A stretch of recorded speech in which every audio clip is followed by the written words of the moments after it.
We'll have those masks and gowns and ventilators right there ready to be distributed across the country. Secretary of Veterans Affairs Robert Wilkie talking about gearing up for what could be ahead in the fight against coronavirus. The VA preparing to step in if needed this fall.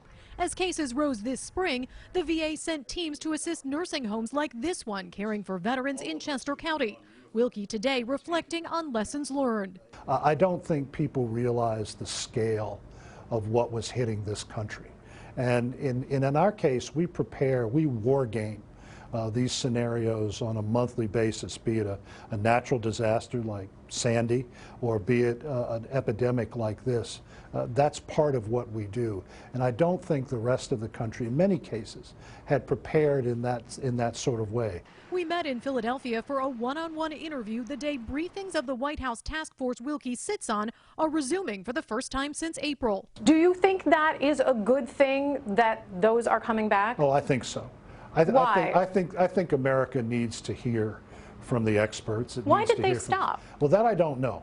But I do think that it's a very valuable exercise. It's valuable for me, even though I don't participate in all of the press conferences, but it allows me to hear the cadence of what Dr. Fauci or Dr. Birx are saying, and then I translate that into the conversations that I have with the VA's own leadership. With Dr. Fauci, there has been some recent criticism of him. The president, even this weekend, called him a little bit of an alarmist.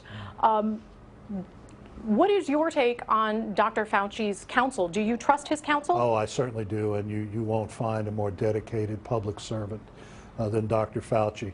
Wilkie defending the infectious disease expert he called one of America's gems.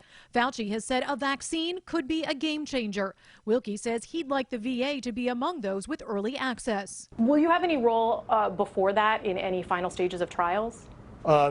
I don't know yet. That's something that Dr. Fauci and CDC and FDA are working on right now. We have people with their teams, so that'll be determined later in the year. Is that something that would be under consideration, that is under consideration? Well, we would hope that we would be right there and make those decisions, and I think we will. Now, I also asked the secretary today about the use of the drug hydroxychloroquine, a drug that President Trump has pushed for use for coronavirus and that the VA has used. He tells me that they are not using it very much for that instance right now, although they are using it for other things. And he also told me that he has taken hydroxychloroquine himself in the past for malaria. Live in the Montgomery County Bureau, I'm Mayk, NBC 10 News.